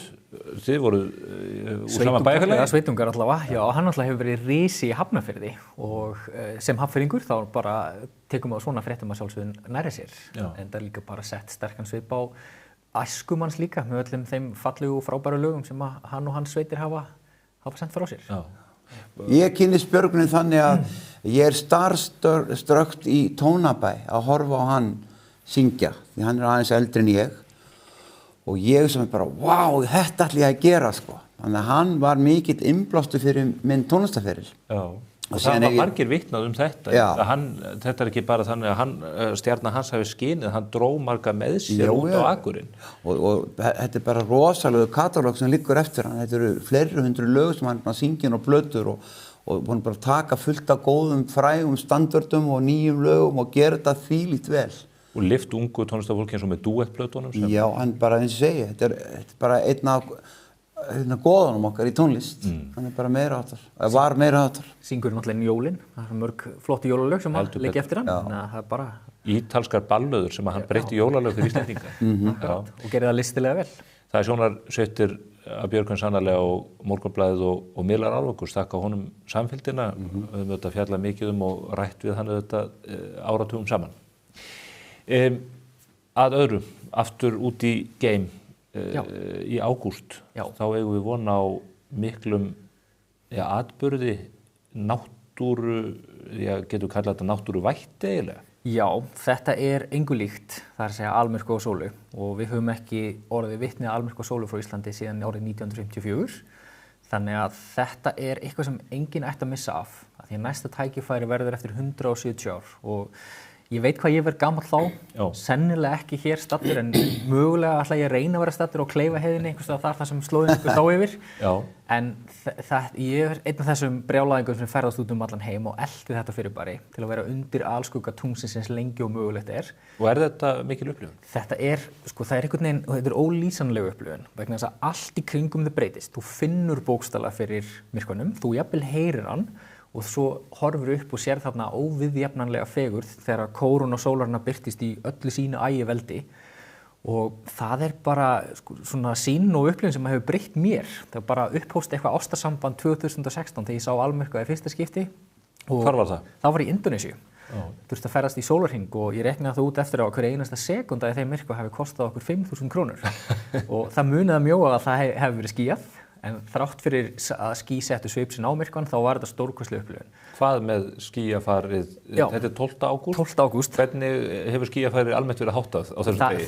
Það er svona 50-50 möguleiki. Stundum er bara skýjað og jafnvel rigning hjá okkur en stundum er bara prýðilegt veður og þá er ágætt að við huga að við þurfum ekki fullkomið veður. Það er nóg að það sjáist í sólina en ef það er bara þungbúið rigning sem er versta mögulega sviðsmynd þá minnstakosti skellur á stysta og furðulegasta nótt ævinnar sem verður þá bara í mínútu til 2 eftir hvar við erum innan almyrkvaslóðarinnar. Og almyrkvaslóðin er svona eftir Vestfjörðum og Vesturlandi. Þannig að Reykvíkingar munu verða allverulega kynntir við þetta. Já, það bara, fólk þarf í sjálfu sér ekki að fara neitt, ekki nema að vilja lengja myrkvann eins og mögulegt er. Þannig að til dæmis heim ég á þér í Urriðaholtinu að þar munt þú fá að sjá almyrkvann sjálfan í 59 sekundur, sem er ekkert ægilega langur tími en samt sem er 59 gullfallegar og ógleymanlega sekundur. En allt ferlið er sirka 2 tímar og svona það stórbrotnasta og merkilegasta sem upplifir er hérna svona kannski 5 mínútum fyrir og 5 mínútum eftir. Þannig að þetta eru svona 10 mínútur þar sem að þú sérð alla birtuna breytast í kringum þig, finnur áþreifanlega hvernig kólnar, jafnvel vindur breytist. Ef þú átt hana, þá getur þú fylgst með honum, fara inn í hreiðrið sitt og svo koma aftur út eftir mínútu, eftir stystu nótt ævi hans. Þannig að það er rosa margt. Endurnærður. Endurnærður, ekki spurning. Og ég hvet bara fólk til þess að gera sem mest úr þessum hátíðisdegi. Þannig að almyrkvinn sem slíkur er 59 sekúndur, þannig að myrkrið helst í... Já, sjónarspilið magnaðasta er í 59 sekúndur hjá þér, en ef þú fer til dæmis á vestanvert Snæfellsnes og þá ferðu upplifa það í 2 mínútur og 9 sekúndur, að Látrabjargi 2 mínútur og 13 sekúndur og vestast á Reykjanesskaganum í 1 mínútu og 50 sekúndur. Það er merkilegt í þessu sambandi þegar við erum nú nýlokið við að fagna páskum. að menn hafa oft efast frásagnir hinna heilugu ritninga en það talað þar að það hafi orðið myrkur miðjan dag. Já. En það eitthvað sem náttúran býður upp á. Nákvæmlega og það akkurat svona, þess vegna hafa margir vilja lýsa þessum stóru atburðum til dæmis í Biblíunni sem að það hafa orðið einhvers konar sólmyrkvi sem hafa valdið myrkri miðjan dag og það reyndir áhugavert að hugsa til þess að þegar almyrkvi verður og það heiðskýrt þá verður ekki fullkominn myrkur, ekki nema þessi skýja, þá verður bara breytist dagur í nótt. Það verður svona meira eins og svona rökkur 40 mínútum eftir sólsetur en fallegasta rökkur ævinnar sko. Engu líkt. Ég með smá punktinn í þetta. Já. Ég að vinna lag núna sem að heitir Á fulla ferð út í geim viðlagið. Já. Þannig að það passa bæði við Artemis og hitt. Hvar ætlar þú að vera, Herbert, 12. ágúst þegar þetta skellur á? Ég bara verð hérna í Reykjavík sennilega. Viltu ekki bara vera á svölunum hjá mér? Ég var alveg til í það. Ég er nefnilega búin að skoða þetta á heimasíðu. Þú ert með almyrkvi.is. Sólmyrkvi2026.is. Sólmyrkvi2026.is. Og við skoðum þetta og ég get farið bara niður á kort og skoðað húsið mitt og þar fæ ég nákvæmar upplýsingar á þessa tímasetningu. Já, þú færð upp á sekundu hvenær allt byrjar, hvenær sólmyrkvinn sjálfur byrjar, hvenær hann er hámarki, en þú fær líka sem bendir í þá átt sem átt að horfa. Þannig þú til dæmis á svölunum hjá þér í Urriðaholtinu, þar ertu bara með frábært óheft útsýni til vesturs, fullkominn stað til að fylgjast með þessu, að því á kortinu líka skuggavarp af byggingum og landslægi klukkan 17:45 til þess að tryggja það að enginn sé í skugga af landslægi eða byggingum. Þannig að þú getur séð nákvæmlega upp á sekundu hvenær byrjar og hvað átt að vera. Hvað með ljósmengun og ég meina ekki hætt við að það kvikna á öllum ljósastaurum? Jú, það er búið að hafa samband við allavega Reykjavíkurborg að reyna að koma í veg fyrir það að ljós kvikni. Þannig að þá mun þetta klúðrast? Akkurat, en ég mun halda áfram að banka eins og ég hef gert síðustu næstu í 3 ár að banka á dyrnar hjá öllum þeim sem eiga hagsmuna að gæta inn í almyrkvaslóðinni að það sé nauðsynlegt að huga undirbúningi. Það bara verður slíkur fjöldi fólks ferðamanna hérna að það þarf að huga undirbúningi og umferðarstýringu og svoleiðis. Þannig að það er reynt að hugsa fyrir öllu og þetta hérna hefur verið aðalfjármuni. En þurfum við að eiga svona? Já, þetta er öruggasta leiðin til að fylgjast með tunglinu færast fyrir. En svo er gott að vita það að þegar almyrkvinn skellur á, þá tekur gleraugun af og horfum við berum augum. En þetta eru gleraugu til að verja þið fyrir geislum sólarinnar? Já, og það er ekki nóg að nota venjuleg sólgleraugu, því venjuleg sólgleraugu minnka bara birtu sólar svona 4-falt eitthvað svoleiðis, en þess að draga birtun 100.000-falt. 100.000-falt? Já, þetta er öruggt. Þú átt ekki að sjá neitt í gegn sólmyrkvagleraugu annað heldur en sólina. Nei, ég sé nákvæmlega ekki neitt. Já, þannig að ef fólk til dæmis rambar á gleraugu þá sér eitthvað meira heldur en bara sólina, eins og landslag eða umhverfi, þá er órugg og þá að farga þeim strax. En þetta hefur verið bara fjáröflunin fyrir þessum fræðsluverkefnum og vinnunni. Þetta þú að selja á síðunni? Já, það hefur verið erfitt að ná í bakhjarla fyrir þessu öllu og þessa miklu vinnu sem hefur verið, ég hef lagt á mig undanfarin 2-3 árin. Þannig að þetta er bara aðalfjáröflunin, það er að reyna að selja fólki gleru og styðja við baki á fræðslustarfi. Hvetja fólk til að kaupa þetta strax og koma upp í hillu hjá sér og byrja að fræða börnin sín og aðra þetta? Já. Og ég hlakka til að hitta Herbert á svölunum. Ég kem tíðin á svölunum. Er það ekki? Jú, gott kampað en þá sko. Já, þú getur stólað á það. Hvar ætlað þú að vera? Þetta er algengasta spurning sem ég fæ og svarið er vonandi bara heima í Reykjavík vegna þess að það er einstakt að upplifa almyrkva heima hjá sér. Það gerist á meðaltali 400 ára fresti. Þannig að vonandi bara heima í Reykjavík eða Garðabænum ef við erum fluttið þangað og bara njótans. Þetta verður mjög spennandi. Ég er nú að fara að ræða hér eftir við Jón Baldvin Hannibalsson Evrópumálin, en það eru 2 kosningar framundan núna á árinu. Það er 16. maí þegar við ætlum að kjósa til sveitarstjórnanna og síðan eftir almyrkvann. Þá ætlum við að ganga til atkvæðagreiðslu Evrópusambandið. Hvernig leggjast þessar kosningar í ykkur? Herbert, hvað ætlað þú að gera til dæmis 29. ágúst? Þú segir. Oh no, no, no, can't walk away, ef við göngum inn. Þannig ég skilði þannig að þú ætlar að segja nei? Það verður ekki frá þessu gengið. Ég er búið að lána með þetta eins og þetta er núna sko. Ég veit bara við séum bara, þú veist, með okkar sjálfstæði, það var mikið barátta á sínum tíma að verða sjálfstæð. Mér finnst þetta, við svolítið vera að aðfenda sjálfstæði þjóðarinnar yfir í Brussel. Það er mín skoðun. Sævar, hefur þú skoðun á þessu? Já, að sjálfsögum. Já. Ég fyrsta lagi náttúrulega ekki mjög hrifinn af því það sé verið að setja þessar kosningar ofan í aðrar sem skipta líka miklu máli. Það sé að sveitarstjórnarkosningarnar. Það truflar það finna það allir. Já, og mér finnst það fáránlegt af hendi stjórnvalda að gera það. Og ég veit hvað ég ætla að kjósa. Ég ætla að kjósa að fylgjast með tunglmyrkva sama dag. En já. Ég veit ekki hvort ég gefa upp hérna, en ég ekkert mjög hrifinn af eftir að hafa prófað að vinna hjá ráðgjafarfyrirtæki, þar sem við þurftum að rýna löggjöf Evrópusambandsins, að þá þetta svolítið íþykjandi og mikið fargan sem að mér finnst ekkert rosalega spennandi að taka þátt í. Þannig að já, það kannski hljóma, það heyrist kannski hvert það fara. Þetta einsleitur hópur hér við þetta borð síðan. Já, svona frekar sko. En svo sveitarstjórnarkosningar, þú kýrst í Hafnarfirði, þú Reykvíkingur, Herbert. Ég veit sjá breytingar í Reykjavík. Miskominn tíma og breytingar í Reykjavík. Og heldur að verði spennandi kosningar? Já, ég held það. Það er eitthvað að gerast.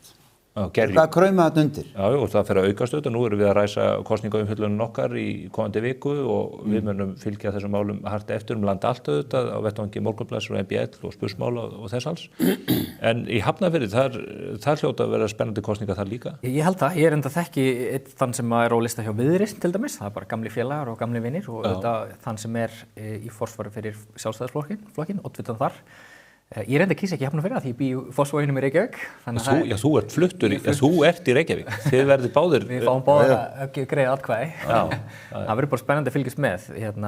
Mér finnst alveg að allir hinum flokkinni þurfa aðeins að selja sig betur og ég hlakka bara til að heyra hvað þau hafa að segja. Það verður spennandi. Þessi vettvangur hér verður nýttur til þess að reyna að svara því hvað menn standa fyrir, en svo er það auðvitað við samvisku hvers og eins að gera upp við sig hvað menn krossa við í kjörklefanum. Nákvæmlega. Virkilega gott að fá ykkur félagana hingað á vettvang úr ólíkum áttum sannarlega, en það er svo margt sem tengir okkur. Takk fyrir að bjóða okkur. En núna erum við búin að gera upp efasemdirnar varðandi túnferðina 1969. Já, það er allt uppgert. Sævar, Helgi og Herbert, þakka ykkur kærlega fyrir komuna. Takk. Við erum hins vegar ekki algjörlega hætt, vegna þess að hér handan við hornið er viðtal mitt við Jón Baldvin Hannibalsson, fyrrverandi utanríkisráðherra og sendiherra Íslands í Bandaríkjunum og í Finnlandi, og hann ætlar að ræða við mig alþjóðamálin og Evrópusambandið, og það er ekki ólíklegt að það muni hvessa aðeins á milli okkar þar.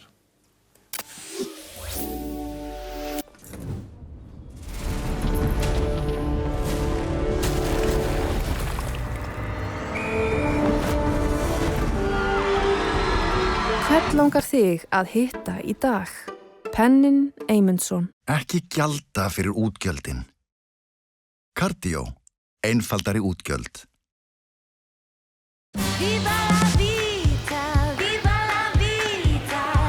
Peroni 0%. Alvöru ítalskt bragð. Unikonta er öflugt bókhaldskerfi í skýinu. Örugg hildarlausn fyrir þitt fyrirtæki. Ertu enn í fortíðinni. Unikonta.is. Heilskoðun hjá Intuens veitir ítarlegar upplýsingar stöðu líkamanns. Með segulómun er hægt að greina breytingar og frávik áður en einkenni koma fram. Með þessum upplýsingum getur þú tekið upplýstari ákvarðanir heilsuna þína. Kynntu þér málið á intuens.is. Lexus RX. Komdu og reynslögtu RX 450H Plus Plug-in Hybrid. Þín býður óviðjafnaleg upplifun. Lexus Kauptúni. Við þökkum Sævari, Helga og Herberti fyrir ánægjulegt spjall. Hingað er hins vegar komið maður sem að ég lengi ætla mér að fá í settið til þess að ræða alþjóðamál og ekki síst núna Evrópusambandsmálin. Það er Jón Baldvin Hannibalsson. Hann var alþingismaður Reykvíkinga fyrir alþjóðaflokkinn á árunum 1982 til 1998.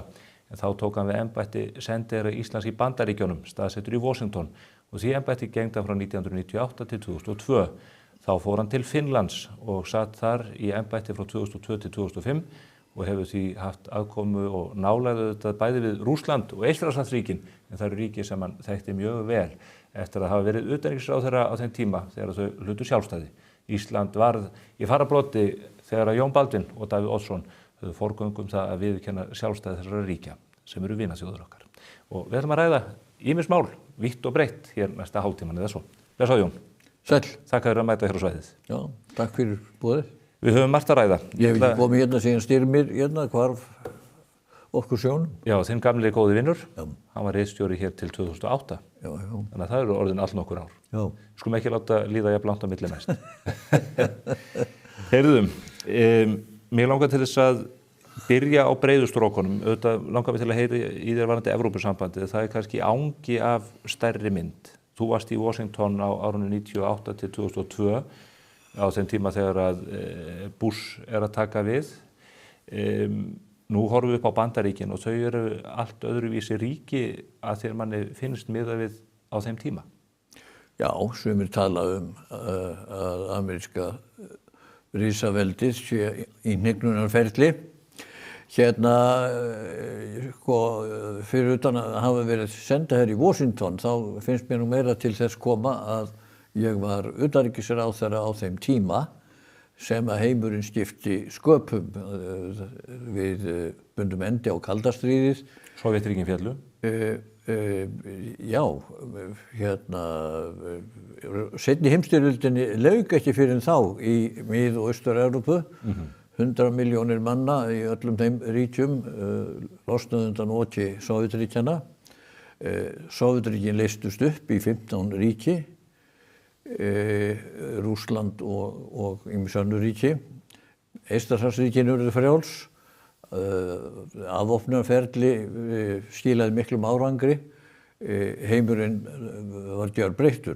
Fyrir tilstilli fyrst og fremst, það ekki Bandaríkjanna, Ronald Reagan og George Bush eldri? Það mjög útbreiddur misskilningur. Nú? Því að Ronald Reagan hafði ekkert að gera með fall Sovétríkjanna. Þau leystust upp af sjálfum sér undan eigin þunga skrifræðis og vanstjórnar. Þau voru efnahagslega gjaldþrota. Ef við stöldrum aðeins við þetta, því þetta eru svo hrikalega stórar breytingar. Þarna eru bara skiptir heimurinn gír, sá heimur sem við þekkjum. Og menn voru mjög vongóðir að þetta væru stórkostlegar breytingar sem táknuðu fall einræðisstjórnar og nú tæki við tímabil. Fukuyama gerði sig að tjána með því að segja end of history, en almennt sögðu menn sem svo að nú væri lýðræðið sem sé í sókn og myndi breiðast út heiminn, lýðræði, markaðskerfi, réttaríki, þetta blasti allt við. Ég vil staldra við tvennt. Ég þeirra skoðunar, var þeirra skoðunar þá og skrifaði það greinar í tímarit og víðar með sig í bókum, að leiðtogar vestrænna lýðræðisríkja hefðu því miður glatað stórkostlegu tækifæri sem þeir fengu upp í hendurnar til að gera þessar breytingar varanlegar. Hvað á ég við? Ég á við það að þeir fengu upp í hendurnar tækifæri til þess að leggjast á eitt það að láta lýðræðisvæðingu Rússlands heppnast. Ekki bara með skynsamlegri ráðgjöf, heldur líka með Marshall-áætlun. Alveg eins og Bandaríkin, það stórkostlegasta sem Bandaríkin hafa gert í alþjóðasamskiptum, Marshall-áætlunin við að endurreisa Evrópu eftir seinna stríð. Ef að Bush eldri hefði nú haft skilning á því, hvilket tækifæri hann hafði, og svaristi fórsprararlag með Kohl, þýska kanslara, að framkvæma Javlinski áætlunina. Það áætlun sem eftir úkraínskan hagfræðing í samráði við Harvard, hvernig ætti að sinna þóttunarskeiðinu í Rússlandi á 5 árum, 150 milljarða dala á ári. Styðja þá til lýðræðis. Sem hefði þurft.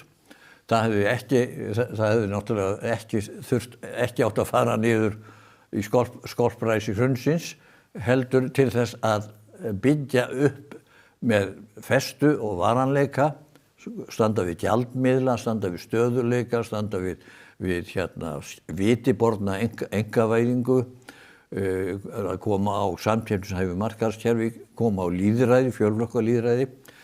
Þetta hefði þurft raunverulega einbeita sér að því. Það sem var í húfi var það, að þetta hefði verið gert. Javlinski áætlun var til. Gorbatsjov hafði enga áætlun og var komin út þegar að vesturveldin voru alltaf að segja Gorbatsjov. Jeltsin var raunverulega orðin leiðtogi lýðræðisaflanna.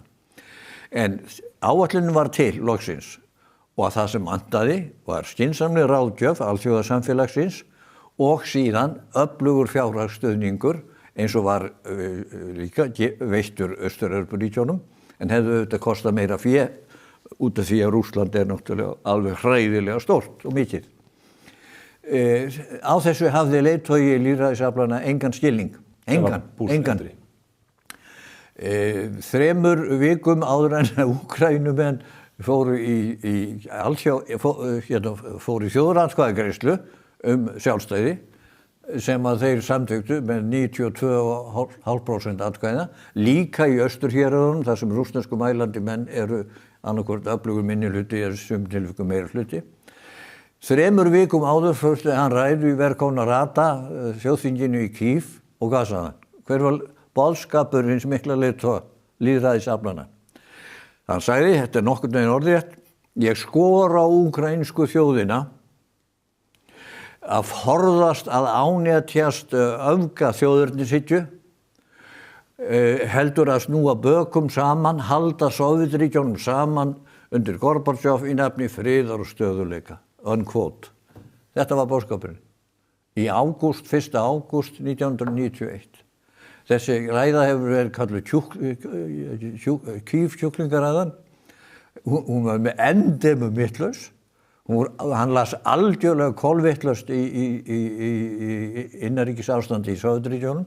Hann hefði engan skilning á því hversu mikilvægt það væri að gera Rússland að normölu ríki sem ekki nágrannaríkjum stafaði ekki hætt af.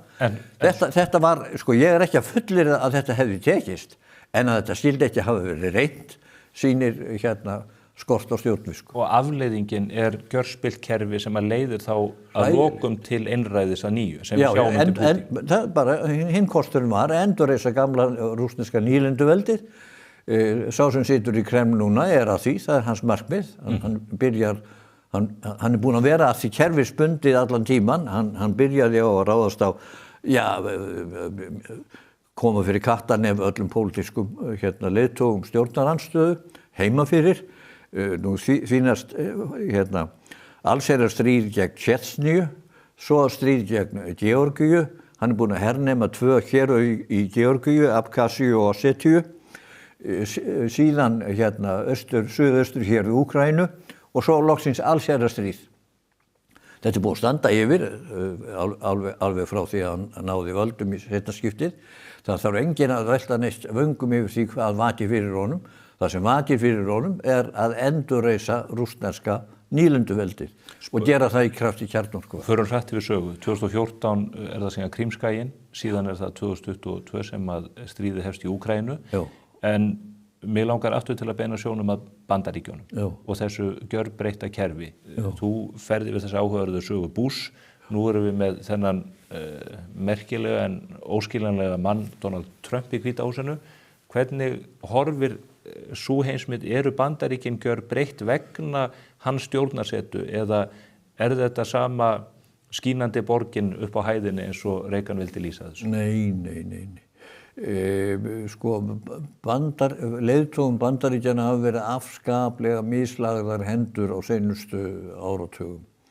Utanríkispólitíkin, hvers konar eiginlega pólitík þetta? Getur rakið þetta? Afganistan, 20 ár, Tom Vilsa. Innrás í Írak á upplognum forsendum að Saddam Hussein hefði gereyðingarvopn. Og undir því yfirskyni að koma á lýðræði í Írak, bull og vitleysa. Það alveg sama hvar borðið niður. Bull og vitleysa þá vegna þess að það sé ekki hægt? Það var auðvitað ekki tilgangur þessar innrásar. Og svo, það bara svo fráleitt að þú hugleiðir það hvað þarf til að koma á lýðræði í landi eins og Írak. Já, þá gerur það ekki þú gerir það ekki með loftárásum og skriðdrekum.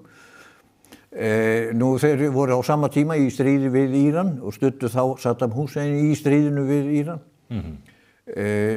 Afskipti þeirra af Íran hafa náttúrulega verið alla tíð með endemum, alveg frá því að lýðræðisleg stjórnvöld þar þeim var steypt af stóli, nefni keisarans, forndaga. 1979. 1979. Nei, 57. Mossadegh. Já, þegar þeir koma, þegar þeir koma keisaranum til valda minna. Já. Og svo missa þeir auðvitað endarlega tökin á landinu 79 í byltingunni. Já. Sko, ef þú reynir að ef að Bandaríkin eiga að gegna hlutverki sem forystu ríki lýðræðisaflanna og NATO þeim auðvitað ekki alls varnað fyrir því. Bandaríkin í lok seinna stríðs stóð á hátindi fjár og frama, helmingur af fjárframleiðslu heimsins var bandarískur. Bandaríkin höfðu ekki orðið fyrir neinu tjóni, restin af heiminum, Evrópa, Rússland, Kína, allt í rúst, Japan, allt í rúst. Bandaríkjamenn skópu þá heimsmynd, þá sem við kennum með Bretton Woods, sem byggði á alþjóðastofnunum eins og Sameinuðu þjóðunum, alþjóðagjaldeyrissjóðnum, alþjóðabankanum, gengisfestu kerfi sem var forsenda fyrir vexti og vikandi þjóðríkja á þessum tíma. Þetta bara allt saman og Marshall-áætlunin, náttúrulega kórónan og sköpunarverkinu.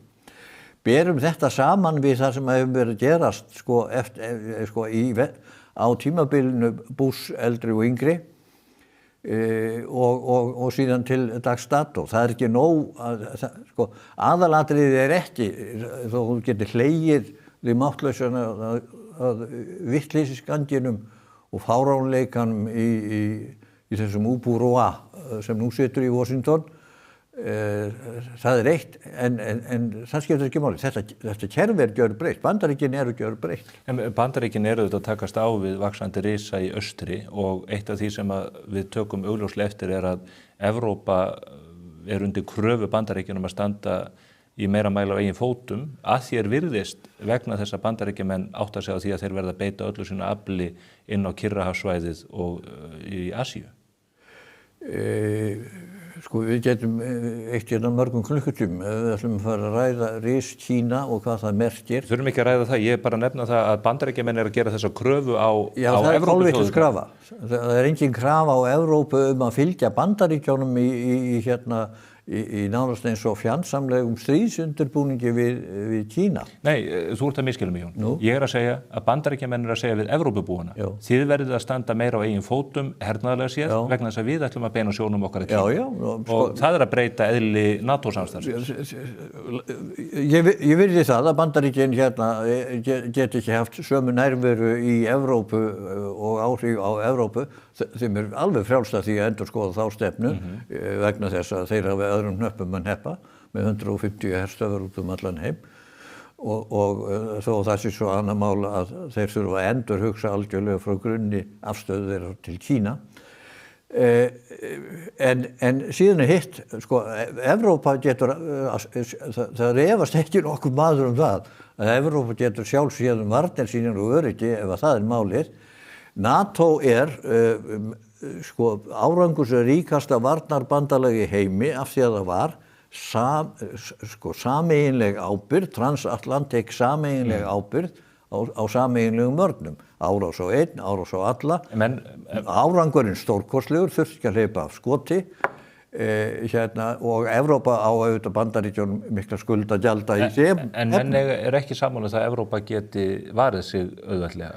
Það er ekki langt síðan að... Ef þú lítur á stöðuna eins og í dag, þá var það þannig að Evrópa hafði varnir sínar í verktöku í stofnun sem heitir NATO. NATO undir bandarískri forystu og NATO var til og á ábyrgð US deterrent, fælni máttur bandarískra kjarnorkuvopna var raunverulega seinasta svar NATO. Farið ekki yfir þessa línu og það bara árangur. Ef að tíminn er tilkomin fyrir Bandaríkin að snúa sér öðru, þá er það svo, og þegar kemur að því að Evrópa eins og mamma Merkel sagði að lokum 10 árum og seint, að Evrópa verið að taka sín eigin örlög í sínar eigin hendur. Já, það var löngu komin tími til. Ég segi, það efast enginn það þegar fram í sækir að Evrópa hafi alla burði, efnahagslega, fjárhagslega, tæknilega til þess að gera það. Hún hefur ekki í dag. af því hún er ekki undir að búin. Ok, hún hefur það ekki í dag? Nei. Ok, það var það sem ég vildi allan að fá hrein. Af því að hérna þetta... Það menn voru með þetta í verktöku. En eru dagar NATO taldir í þínum huga eða mun þetta samband lifa á grundvelli 50 greinarinnar í Atlantshafssáttmálanum? Formlega verða menn að taka mark á manninn sem situr í Oval Office. Hann situr bara í 2 ár enn. Já. Hann ákveður það ekki einn heldur? Já, það veit enginn. Já, það stjórnarskrá og lög í Bandaríkjunum. Stjórnarskrá í Bandaríkjunum hefur það alveg á hreinu og Bandaríkjun farið ekki út í stríð á samþykkis þingsins. Bandaríkjun í stríð og það spurði enginn þingið. Við getum alveg sagt það til að það heyrir undir sálfræði eða eitthvað. Ég hef engan áhuga á því. En burtséð frá því að þá eru Bandaríkin bara einfaldlega breytt. Við verðum að taka það alvarlega sem þeir segja og láta frá sér þó að það sé breytilegt frá degi til dags. Og ef það sko, þá eru bara viðbrögðin þessi. Evrópa verður auðvitað að standa við stóru orðin. Í 10 eða 15 ár búið að vera með tillögur og útfærslur á því að samræma vopnaframleiðslu iðnaðinn í Evrópu. Mikil umræða það hvort að menn fari undir sameiginlegum her. Já, svipuðum grundvelli eins og til dæmis Airbus hefur borið sigurorð af Boeing og einum þætti í hátækni bransanum. Það efast enginn það að Evrópa geti þetta, en það mun taka tíma og við erum í millibilsástandi. En hvernig þá með spurninguna Ísland og Bandaríkin? Njótum við varna af hálfu Bandaríkjana og höfum við í einhver önnur hús að venda þegar kemur að vörnum í ljósi þess að þú segir að Evrópa í dag ekki einu sinni búin til þess að verja sig sjálfa? Hvað þá eigu hér langt norður í Ballarhafi? Já, við höfum varnarsamningu við Bandaríkin. 75 ára gammal samningur í ár. Já, á eitthvað að taka mark á honum frekar en einhverju öðru. Formlega séð, já, en hafandi í huga að framkvæmdin á honum getur þess vegna verið í skötulíki. Hérna þessi maður í Oval Office, hann sagði, hann væri ekkert viss það að þótt Pútín réðist á Eystrasaltslöndin að hann myndi nenna að virkja 50 greinina. Þá vitum við það, þá hún ekki virk. Ert þú þá að þeirri skoðun að við njótum ekki varna af hálfu Bandaríkjanna? Ég bara þeirrar skoðunar að við verðum það þýðir ekkert að bara að snúa sér undan og taka fyrir augun eða nefið. Við verðum að taka þetta alvarlega og hegða okkur samkvæmt því. Við verðum að gefa okkur þá forsendu að Bandaríkin séu á förum, gefa okkur þá forsendu að Evrópusambandið, þetta bandalag ríkja sem stærsta fríverslunarsvæði heims, verði nú að framkvæma þær tillögur sem liggja á borðinu samræmdan vopnaframleiðslu, hervarnir, etc.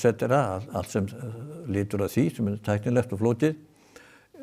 Hér með verður að byggja á þeirri forsendu. En skýtur það ekki skökku við að halda því fram í ljósi þess að Ísland hefur hernaðarlegt mikilvægi einfallega vegna staðsetningar sinnar af mörgum ástæðum, rétt eins og Grænland sem hefur verið í eldlínunni síðustu. Við erum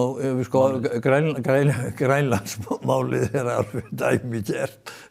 Ég alveg viss í búinn að einn góðum veðdag hérna áttu menn sig á því sem að eldri forsetar Bandaríkjanna gerðu, að ef þeir sæktust eftir því að fá Grænland undir Monroe-kenninguna þá ætti Ísland að fljóta með. Skulum ekki láta okkur bregða neitt við það. En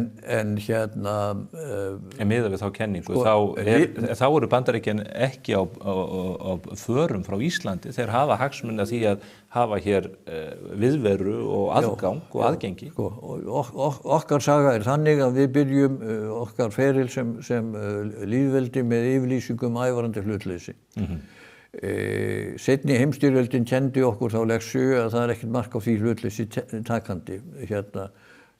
Þýskaland hernam bæði Danmörku og Noreg og hafði uppi áætlanir að hernama Ísland, Bretar hernám Ísland, og við lærðum leksíuna.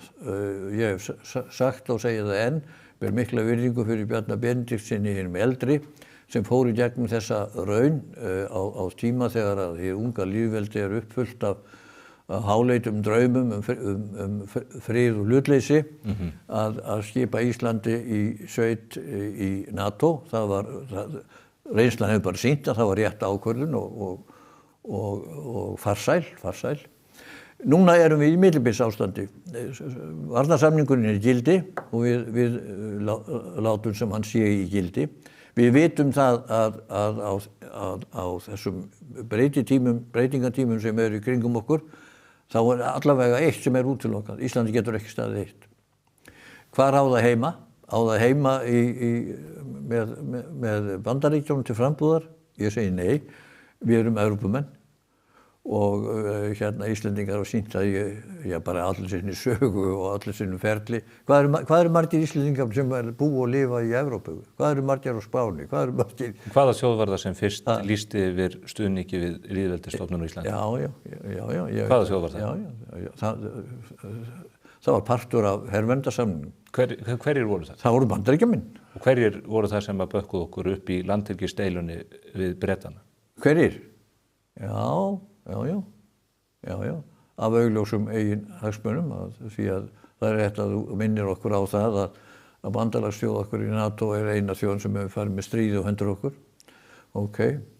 En Bandaríkjamenn gerðu á bak við tjöldin sitt til að hnignandi breska heimsveldi beitti ekki fullu afli í þeirri viðureign og tapaði stríðunum. Og þeir hefðu beitt okkur fullkomnu ofbeldi ef að Bandaríkjamanna hefði ekki nátt þeir í föstu, það var orðið svo sjúkt. Breska heimsveldi var hvorki eitt eða neitt þegar þar komið sög. Þú ert þeirri skoðun að við eigum að stóla á varnir frá Evrópu? Við erum í millibilsástandi, við erum með varnarsamning, við gerum okkur fullkomlega grein fyrir því að við erum á hernaðarlega mjög mikilvægu svæði. Samt segir að Bandaríkjamenn séu á förum. Mér finnst algjör mótsögn í þessu. Ef þetta er hernaðarlega mikilvægt svæði. Þeir segjast vera á förum. Nei, þeir segjast vera á förum frá Evrópu. Við erum Evrópa. Þeir hafa ekkert sagt það að þeir séu á förum frá okkur. Þeir eru í mikilli hernaðarlegri uppbyggingu hér á Keflavíkurflugvelli. Ef þeir eru að hverfa úr NATO og ef þeir eru að standa við þær yfirlýsingar að NATO sé fyrir bí. Ef þeir eru að byggja upp herstöð á Hólmsheiði, þá eru þeir ekki á förum. Það er alveg augljóst. Já. Þú myndir ekki byggja upp herstöð í landi sem verður á leiðinni burtu frá. Já, það fer nú afskaplega lengt þessi uppbygging á herstöðum sem framfór á tímum Katrínar Jakobsdóttur og Fríðarssynjana miklu í... Það var að halda friðinn við þau. Það var að halda friðinn við þau. Já, með því að leyna þeim. Nei, þau vissu fullkomlega með það. Já. Það held ég sín úr staðfest. En aðalatriðið í þessu sko, við erum í millibilsástandi. Við gerum okkur grein fyrir því að Ísland er á hernaðarlega mjög mikilvægu svæði, milli Bandaríkjanna og Evrópu. Við gerum okkur grein fyrir því, en ekki kannski nægilega vel ennþá, að framundan eru alveg gríðarlegir breytingartímar í nær umhverfi okkar á norðurslóðum. Við þurfum að gera miklu meira og þið þurfum að gera miklu meira hérna á Morgunblaðinu til að kynna þjóðinni hvað í því felst. Það er orðin bara sérgrein í alþjóðamálum nú og hver bókin og fætur annari sem að vekur athygli á því hversu gríðarlega áhrif þær breytingar hafa. Við eigum aðild með öðrum Norðurlandaþjóðum, það er að segja Norðmönnum, Svíum og Finnum í Norðurheimskautsráðinu eða Arctic Circle stofnuninni, hvað það heitir. Við þurfum að taka það mjög alvarlega, vera okkar þar. Það breytir ýmsu að Finnar og Svíar hafa gengið inn í NATO á þeirri forsendu að NATO sé enn það sem það var. Þeir töldu sig þurfa að skjóla NATO að Evrópusambandsaðild þeirra væri ekki nóg. Væri ekki nóg, nei. En það er Evrópusambandið hingað til ekki hernaðarbandalag, en það hefur samt sem áður mjög mikilvægt soft power sem að við skulum ekki vanmeta. Alls ekki. Ég ætla nú að leiðrétta mig, ég fór mér rangt mál, það auðvitað á Miðnesheiði sem að þeir eru að byggja upp herstöðina sína en ekki hér nær okkur. Ekki hérna nær okkur, það sem ég var að villast þegar ég var að leita afbreyðisbú. Já, það sem við geymum ákveðin þjóðflokk. Færum talið að Evrópu sem að hefur skotuð kollinum í þessu samtalum Bandaríkin. Við erum núna í mjög áhugaverðri umræðu og deiglu hér heima á Íslandi, rétt eins og en með undir breyttum forsendum 2009-13 það hvort að við að ganga í Evrópusambandið. Það búið að tilkynna það að þjóðin gengur að öllu óbreyttu til atkvæðagreiðslu það hvort að við að fara í aðildarviðræður við Evrópusambandið mögulega, eða þar segja hvort að við að sækja aðild að þessu stóru mikla sambandi. Hvernig horfir þetta við þér eins og staðin er núna? Samskipti okkar við Evrópusambandið eru mikil og náinn í gegnum eitthvað sem heitir EES. Það er samningur sem þú ert gjörkunnugur. Ég er nokkuð kunnugur honum því ég var pólitískur verkstjórnarmaður allan tíman í 2 ríkisstjórnum við að koma honum á koppinn.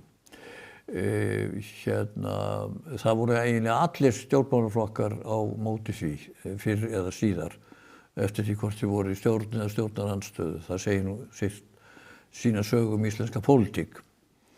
En EES-samningurinn sem var í huga okkar sem sömdumann, brúarsmíð sennilega short term, sennilega til skamms tíma, sem var byggð á því að vegna hlutleysis þá áttu hlutlausu ríkin, Svíþjóð, Finnland, Austurríki, Sviss, þau gátu ekki gengið í Evrópusambandið eða óbreyttu. Áður en samningstímabilinu lauk þá breyttust þær forsendur vegna þess að kalda stríðinu lauk og þá litu þeir svo á að þau mættu ganga yfir brúna þá þegar. Þannig að EES varð á lokasprettinum náttúrulega veiga minna heldur en það var í upphafi. Upphafi 7 þjóðir, rúmlega 40 milljónir íbúa á fullu jafnréttisgrundvelli við 12 ríkja Evrópusamband. Byggt á stofnana uppbyggingu 2 stoða þar sem að báðir aðilar kæmi til jafns að undirbúningi og töku ákvarðana. Nú, þetta breytist í upphafi þannig að EFTA-stoðin veiktist en það breytir ekki því að þessu var nú haldið til streitu og innri markaðurinn náttúrulega þunga miðjan í Evrópusambandinu. Það er annars vegar innri markaðurinn og það sem þar fer fram og svo hins vegar partur af því sameiginlegu gjaldmiðil. Það sem Íslendingar eru að gera núna, því að var það spurt, eigum við að halda áfram viðræðum við Evrópusambandið. Það þarf ekki mikla bollaleggingar til þess að segja, já, hversu ættum við ekki að gera það? Þó ekki væri nema til að standa við líka loforð formanna núverandi stjórnarandstöðuflokka sem höfðu boðað það á sínum tíma að það væri nauðsynlegt. Við erum öll sammála ákveðna hluti. Við erum sammála það að EES hafi skilað þjóðinni miklum árangri. Í yfirlitsskýrslum hefur það komið fram svo í stikla og stóru að efnahagslegur ávinningur á ári hverju að vera okkar í EES hafi skilað Íslendingum 52 milljörðum á ári eða svo. Þetta er miðað við alltaf verðlagi árs 2018, þannig að það er sennilega talsvert hærra en þetta.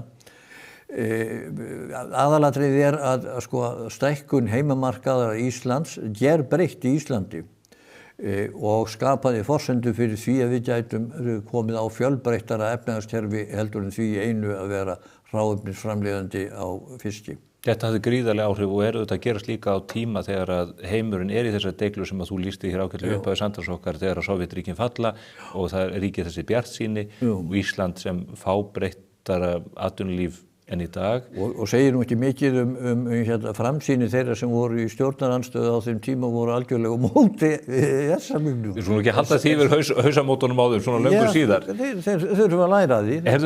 En þá spyr ég, EES-samningur, það deilir enginn það að hann... Jú, það deilir enginn... Háskóladeildin Norður á Akureyri sem það skrifar tvisvar í viku. Það deilir enginn að EES-samningurinn hefur skilað miklum ábata fyrir Íslands samfélag. En spurningin þá þessi, út frá ákvörðunni sem við þurfum að taka núna í ágúst. Hverju bætum við með því að gangast inn á fulla aðild að Evrópusambandinu? Því að EES-samningurinn þetta fyrst og fremst tækifæri til þess að eiga frjáls viðskipti milli þjóða. Það sem Íslendingar verða að vega og meta af yfirvegun og afla upplýsinga og taka ákvarðanir á grundvelli staðreynda snýr að þessu.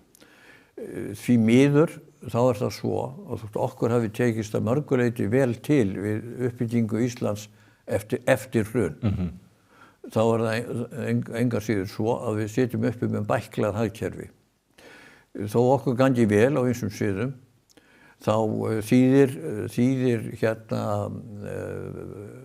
þá segja staðreyndirnar okkur það að vera með þetta litla hagkerfi án nothæfs gjaldmiðils. Ég að segja að evran ekki nothæfur gjaldmiðil, en nothæfur gjaldmiðil verðtryggingarkrónan. Verðtryggingin var á sínum tíma til þess að bjarga lífeyrissjóðunum frá falli og komið veg fyrir óðaverðbólgu. Hún í sjálfu sér, bara í sjálfu sér hún skammtímalausn. Hún átti að duga en seinni tíma menn komið því aldrei í verk að taka til. Ég segi, það sem Íslendingar þurfa fyrst og fremst að átta sig á það að þessi staða eins veika gjaldmiðils veldur því að verðmunur, vaxtamunur, verðbólgumunur innbyggður í kerfið. Peningampólitík Seðlabankans bara tóm vitleysa. En væri ekki þessi... Það mjög alvarlegt mál. Peningampólitík Seðlabankans hefur engum árangri skilið. En væri þessi herkostnaður sem að þú nefnir, og ég held að menn viðurkenni þegar þeir horfa á vaxtamunin, væri hann ekki af öðrum toga ef að við hefum ráðist í þessa tiltekt sem að þú nefnir svo, sem þetta fyrst og fremst á sviði ríkisfjármála og vinnumarkaðir sem að Seðlabankastjóri gerði umtalsefni ársfundi Seðlabankans í gær og sagði, þið getið gleymt því að við fáum hér lægri vexti eða að við náum tökum að verðbólgunni á meðan að við miðum launabreitinga hér alltaf við næsta mann. Það má taka þá líkingu að við stöndum frammi fyrir umþóttun, umskiptum. Þetta minnir mig á Eystrasaltsþjóðirnar. Lítil þjóð eins og Eistland, þeirra hagkerfi var auðvitað í rúst eftir hálfrar aldar Sovétstjórnun. Og ekki hægt að bera saman við Íslandi? Nei, og þó, það var mjög margt svipað. Ég veist að margt lar væri mér meira að segja sammála. Þetta var ríkisforræðiskerfi byggt á helmingaskiptum tveggja stjórnmálaslíkna. Áður en að leiðtogar jafnaðarmann á Íslandi, Gylfi Þór Gíslason með EFTA, og sá sem hér situr með EES breyttu því. En ég ætla að endurtæka, stóra málið þetta. Menn með hagfræðingar hafa verið leikað sér að því að reikna hvað þetta tæplega 200 milljarðar á 300 milljarðar á ári. Þetta tómsvæl og bara pólitískur áróður? Nei, það ekki áróður. Það bara áróður, Jón. Það sem ég var að spyrja þig út í... Ætlar að segja það að unga kynslóðin á Íslandi sem að borga þessa okurvexti og bara sett í skuldaþrældóm, að við erum með hagkerfi þar sem að fjármagnseigendur hafa allt sitt og þurru og tryggt, en þeir sem að þurfa á þjónustu bankakerfi sem halda eru gerðar skuldaþrælum Þetta mál sem að vekur upp tilfinningar, skal ég segja þér. Unga fólkið á Íslandi og hefur skekkjandi áhrif á það þjóðfélag sem hér á að vera, sem á einkennast af jöfnuði og jöfnun tækifæra. Unga fólkið á Íslandi með atvinnu. Það með hæstu laun í heimi af ungu fólki. Það að eignast húsnæði sitt, ólíkt unga fólkinu í Evrópu. Vittu nú við, Jón, þú að svara þessu. Þú talar að unga fólki hér sé skuldaþrældómi út af kerfinu sem við búum við. Þetta fólk með atvinnu. Þetta fólk á hæstu launum sem umgetur í heiminum fyrir ungt fólk og þetta fólk að eignast húsnæði sitt þrátt fyrir allt. Þannig ef þú ætlar að fara að bera þetta saman við Evrópuþjóðirnar og segja að við séum í vandræðum, þá þau þá að skoða hvernig staðan í Evrópu. Þar á fólkið ekki húsið sitt og þar unga fólkið ekki með atvinnu. Veistu hvað atvinnuleysi meðal ungs fólks á Spáni? Það yfir 20%. Já, það nafninu til 20% af vísu vegna þess að Spánn hefur langa sögu af því eitthvað sinn túrisma. Ég bara að segja, Jón, við verðum að bera saman epli og epli og appelsínur og það hægt að vera með stórkallarlegar yfirlýsingar og kostnaðinn á krónunni. Þú ert að gera lítið úr þessum gríðarlega galla á íslenska hagkerfi. Nei, það sem ég að spyrja þig að, ég ger ekki lítið úr gallanum, það sem ég að spyrja þig að, það ekki hægt að gera það bara, við þurfum stuðning. Við þurfum gjaldmiðil sem hægt að treysta til þess að geta komið. En væri ekki ráð, þú segir að það þurfi tiltekt. Ekki ráð á því, ráð að við myndum byrja þeirri tiltekt og sjá hvernig tiltekt. Þú hefur ekki þessi flokkur hinn verið við völd í fjármálaráðuneytinu í allar lífeyristímann og akkur hefur hann ekki komið því í verk? Þetta snýst ekki einn eða neitt flokk eða Víst snýst flokk. Það snýst nefnilega sérhagsmunaaðila, fjármagnseigendur á Íslandi. Með verðtryggingunni eru falsaðar leikreglur. Þeir hafa allt sitt á þurru, tryggt. Spurningin þessi. Spurningin hvað? Hvort að tiltektin sem ráðast þarf í, sem augljóst, sem annars vegar á vinnumarkaðum, þar sem við erum að gera hlutina með öðrum móti heldur en þjóðirnar í kringum okkur og síðan í ríkisfjármálum. Ef við myndum taka til á þessu sviðum, það ekki fyrsta skrefið sem við þurfum að ráðast í? Nei, það ekki fyrsta skrefið. Það hvorki... Þannig áður við tökum til heima hjá okkur, þá ætlum við að fara að taka til á heimilum annarra. Það hvorki á vinnumarkaðinu í ríkisfjármálum sem vandinn gjaldmiðill sem við getum treyst til frambúðar og við þurfum stuðning til þess. En Jón, segðu mér eitt. Þú ert margreind og þú ert gamall fjármálaráðherra. Gjaldmiðillinn ekki endurspeglun á það hver staðan í hagkerfinu og verðmætasköpunina sem þar Verðmætasköpunina? Af hverju fóru menn í gengisfellingar? Af hverju kom óðaverðbólgan? Var það vegna gjaldmiðilsins sjálfs? Nei, það var vegna þess hvernig menn fóru með auðlindirnar og hvernig menn fóru með ríkisfjármálin. Gjaldmiðill endurspeglar bara þau verðmæti sem að baki honum liggja. Nú hefur þjóðfélagið breyst mikið frá því sem þú ert að lýsa. Sjávarútvegur, sveiflukennt hagkerfi, gengisfellingar. EES-samningurinn hefur gert okkur kleift að skjóta öðrum stóðum undir íslenskt efnahagslíf. Þannig að það ekki svo, það hefur náðst verulegur árangur að því leyti. En ef þú segir, þetta bara eitthvað sem við eigum að gera heima fyrir, þá svarið það að þetta eitthvað sem að við ráðum ekki við einir og sér. Við þurfum stuðning. Við þurfum gjaldmiðil sem að verði þungamiðjan sem að verði alveg áræðanlegt og verði ekki misnotaður svona. Býtu við, Jón. Við fáum ekki að taka upp evruna fyrir við höfum lokið þessari tiltekt sem að Eystrasaltsríkin þurft að ráðast í. Þannig að þegar þú segir, við getum ekki gert þetta, við erum að fá ytri aðstoð. Nei, við þurfum það ekki. Við fyrst þurfum að taka til í eigin ranni, áður en við getum farið inn í þetta kerfi. Það alveg rétt hjá þér, við þurfum að taka til í eigin ranni á mjög mörgum sviðum. Og við tökum ekki upp evruna strax, það alveg augljóst mál. En það eitt, leið við erum búin að skuldbinda okkur til þess og setja okkur undir þau reglur sem til þess þarf, þá einhverja líkur á því að þetta geti tekist, eða ekki. Það mun ekki gerast annars. Hvað heldur að þjóðin segi 29. ágúst? Ef ekki hugmynd. Þú þorir ekki að spá fyrir það? Nei, sko, þetta nú ekki mjög mikilvæg stórvægileg spurning. Viltu halda áfram viðræðum með einhvern sameiginlega hagsmuna? Spurningin og það eitt sem að mig langar til að spyrja þig út í, því að þú ert margreindur á þessu svið og þú fylgdist með aðildarviðræðunum 2009-13. Ég var að hlusta á viðtal við Albert Jónsson fyrrverandi sendiherra sem segir, ef að farið verður inn í þessar viðræður eins og núverandi ríkisstjórn heldur fram, þá eru það algjörlega einstakar viðræður í sögu Evrópusambandsins. Þannig að staðreyndin er svo að þegar menn fara inn í þetta viðræðuferli eins og gerist 2009-13, þá byrja menn að laga allt kerfið, allt stjórnkerfið að Evrópusambandinu og sjá hvort að þessi púsl falli saman. Þannig að við sko innri markaður Evrópusambandsins þungamiðjan. Við höfum verið að því í 35 ár. Evrópusambandið er með það bil 100.000 síðna regluverk. Við erum svona með kannski 18 til 20.000 síður af því. Þannig að þetta eru 80.000 síður sem að myndu bætast við þann klafa. Í skýrslu Bjarnasonar segir, ef ég man rétt, að það Evrópureglugerðir sem við höfum yfirtekið séu eitthvað upp úr kringum 20%. 20%, já. Þannig ef að heildarregluverkið 100.000 síður, þá þetta 20.000. Já, já. Það þýðir þá það að í aðlögunarferlinu, í þessu aðlögunarferli. Þetta mismunandi mismunandi þýðingamikið og mjög mismunandi hvort þetta skiptir okkur einhverju máli, etc. Þannig að það ekki bara prósentureikningurinn einn og sér sem svarar því. En hvað myndur þú halda með reynsluboltinn og stjórnkerfinu? Að það færu margir klukkutímar og mörg stöðugildi í það að þýða og innleiða 80.000 síður að regluverki? Biblían ekki nema rétt rúmlega 1000 síður. Ég hef ekkert svar við því, en hérna ég man eftir því að sko, ef eitthvað stöðugur áróður, þá það skriffinskan í Brussel.